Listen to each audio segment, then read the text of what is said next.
Yo, what's good, family? What's good, man? We back. It's a lot going on. We gonna keep the vibes going. Yeah, I know y'all been seeing the whole thing with the Epstein files. It's been so much going on and stuff like that. Uh, we've been getting situated, in the back, doing our thing, trying to just pushing, man. You already know what time it is, man. And we be getting closer to the most high. You feel me? Just, looking within, connecting more with him. You feel me? And I pray and hope that y'all all are doing the same, man. What's going on? Y'all talk to me. Make sure y'all get at me in the comment section. It's been a lot going on with the Epstein files. What I do want to say is before we start this video, yes, the Epstein files have came out, and you got a lot of our people saying that it's a distraction.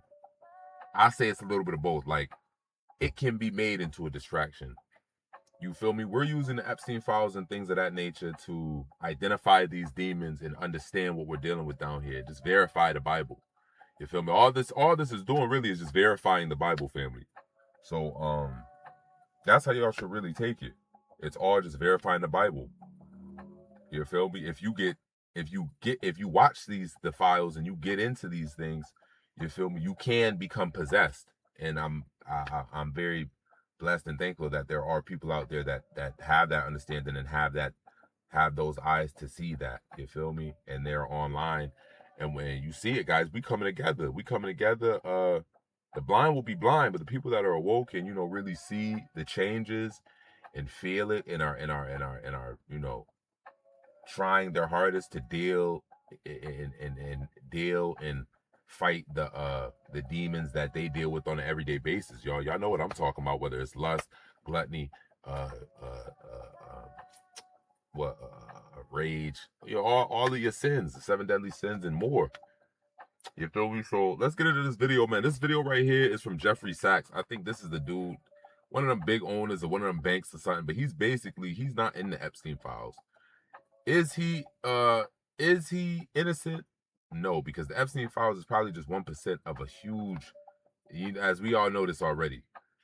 So let's go into this, guys, because he's exposing a lot of the Epstein type guys and the guys that are trying to basically, speed up a war with Iran because these Epstein files are coming out. You got Prince Andrew, who just got arrested yesterday in Britain.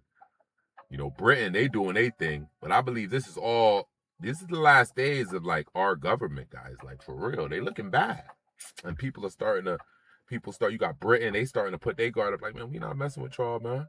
You got Putin, who been in the cut, just like, all right, y'all gonna keep supplying Ukraine, all right, do y'all thing. But let's see what Jeffery Saks has to say, man. Because I was looking at this earlier, and I feel like I had to share it, man. This is some crazy work right here, man. Let's get into it, man.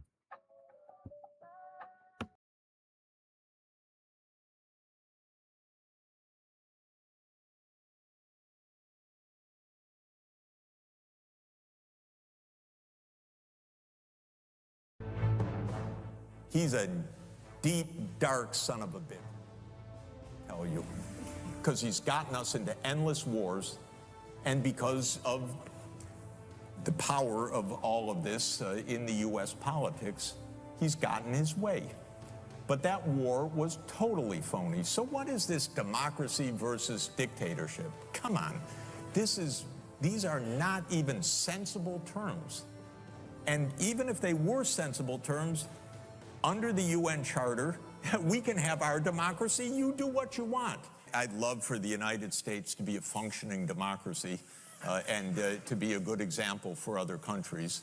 I don't believe the U.S. has any right or any ability to put in place a democracy in any other country. Nor do I believe, by the way, that American democracy functions as a real democracy anymore on the life and death issues. Nobody has asked the American people anything about all these wars for decades. And by the way, I can tell you, and I'm telling you authoritatively and truly, they lie about every goddamn thing about these wars. And so that's not democracy either. Everything is phony. Everything is narrative. And so on the war and peace issues, the public has no say at all. If you were to ask the American people now, and in fact, Gallup does, do you support Biden's foreign policy?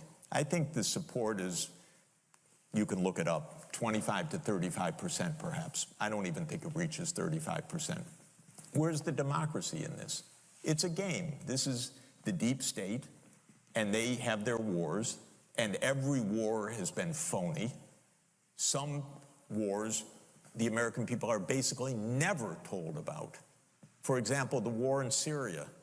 And you may actually hear from grown-up reporters who are lying through their teeth.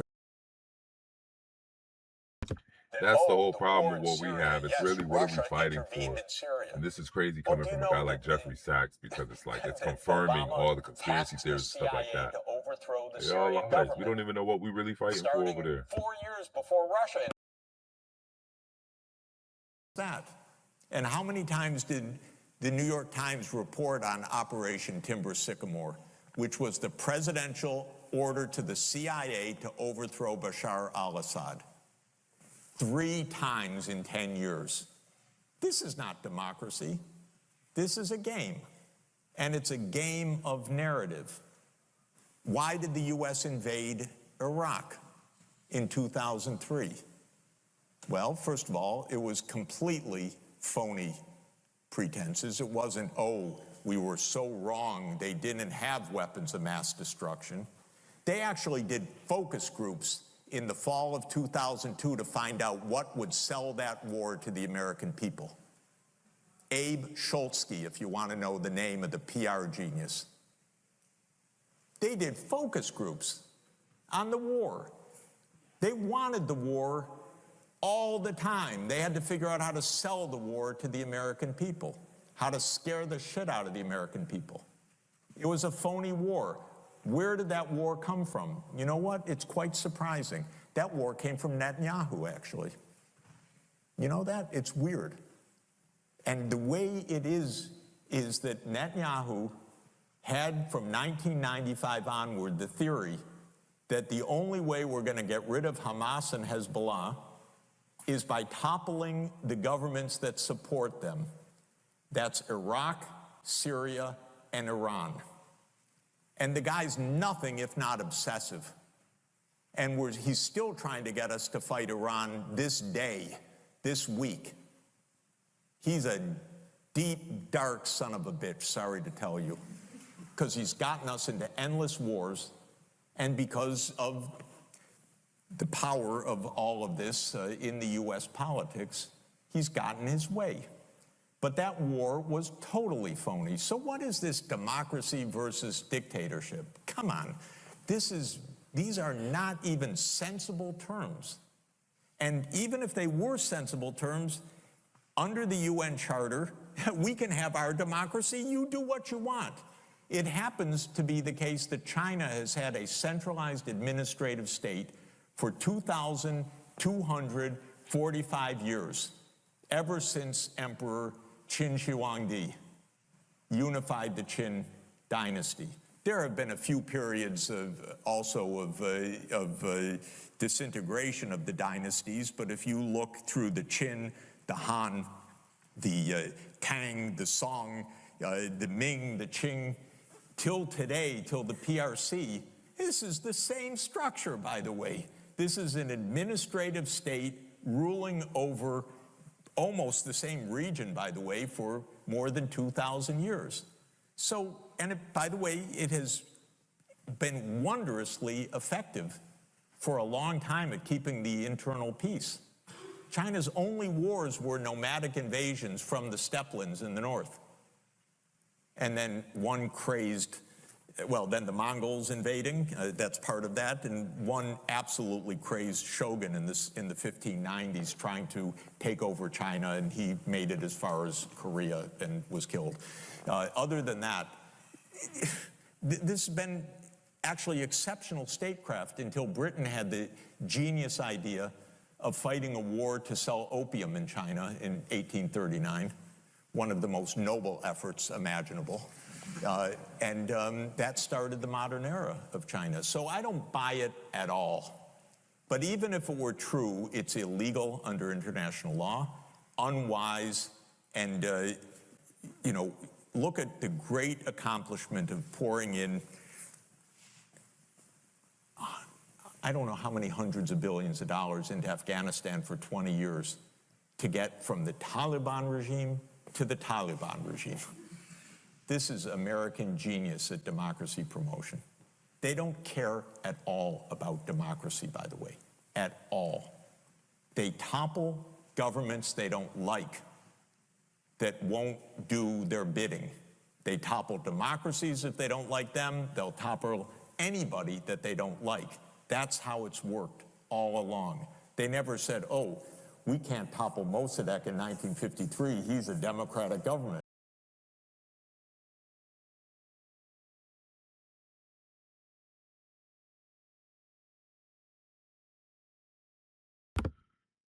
So basically what he's saying is these are gangsters. It's not all these fancy big words where they're doing this, XYZ allies over here.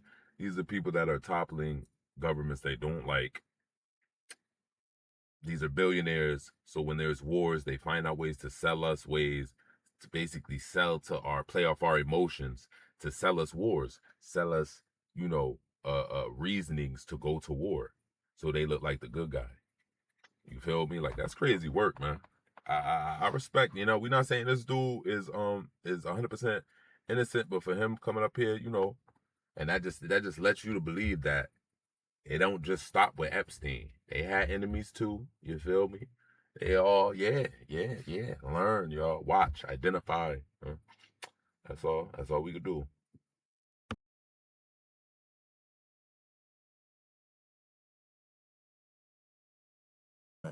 No, they toppled the democratic government in Iran and put in a police state, which led to wonderful long-term relations with Iran, because they really love the American people for that.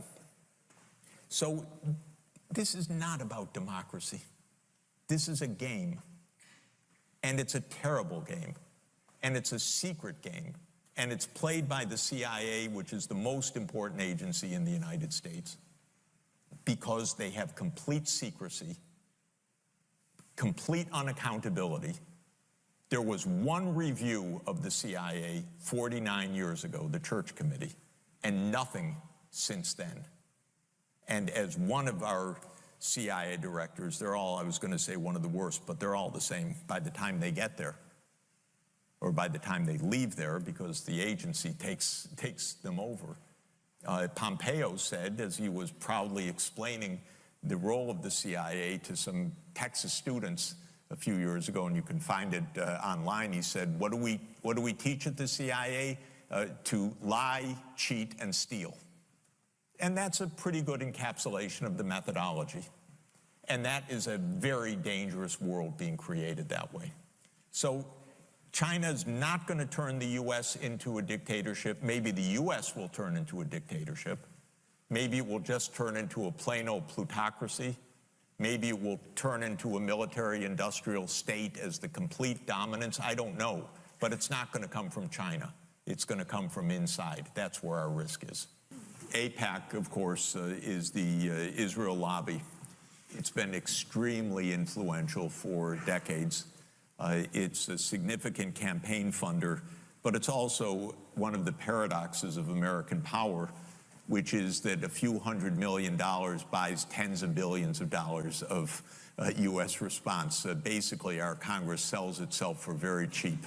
If you have, a few $100 million, you too can buy American foreign policy. This is the ironic part of this. What to do? My view is that this will change, actually, but I want it to change fast, because the danger is very high, and literally every day Netanyahu is trying to provoke a war with Iran right now, which could quickly escalate into something absolutely awful. I think two things can change this. One is American public opinion. which I say doesn't count for very much in these issues, but is absolutely against what Israel's doing.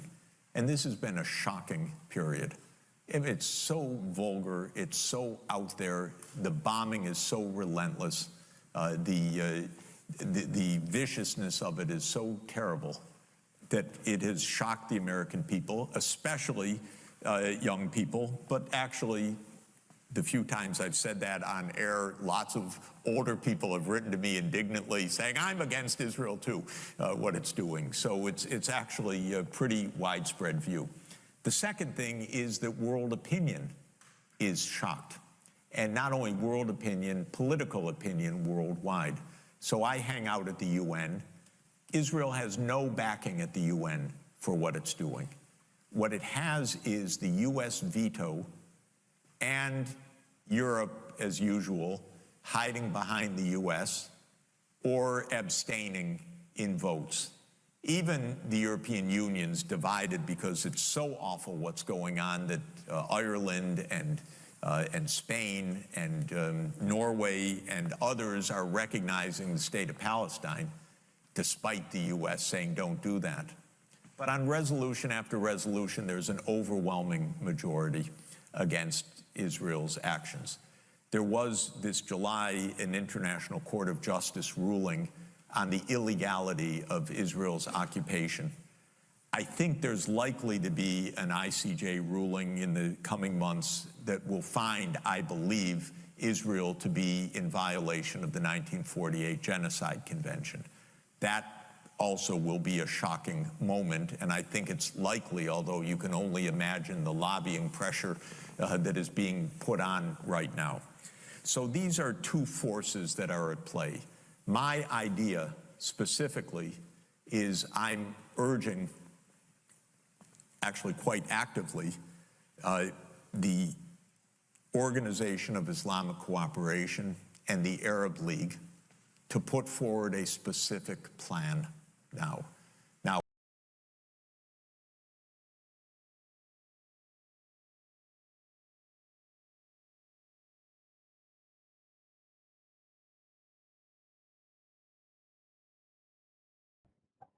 All right, family. So that's pretty much, you feel me? It's hot. I'm baking in this car.